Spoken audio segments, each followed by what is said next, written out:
Welcome to Samba Samba. Enjoy the video. You start by ensuring the dock is allowed to be visible. Open System Settings and go to Dock and Menu Bar. Turn off Automatically Hide and Show Dock so it won't auto-disappear.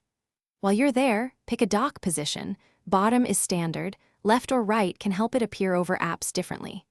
Once done, make sure dock size and magnification are comfortable so it doesn't obscure content when you try the next step.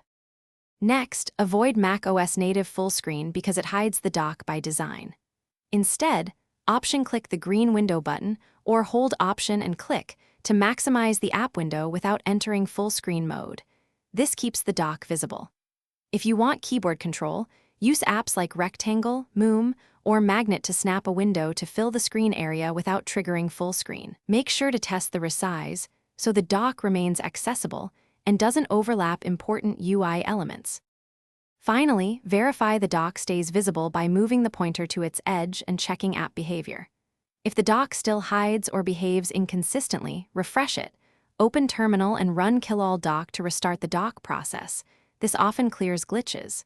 If problems persist, double-check that accessibility or display utilities aren't forcing full screen mode and consider rebooting.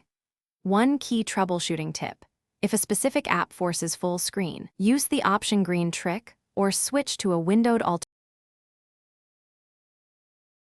Thanks for watching. Consider subscribing if we helped you.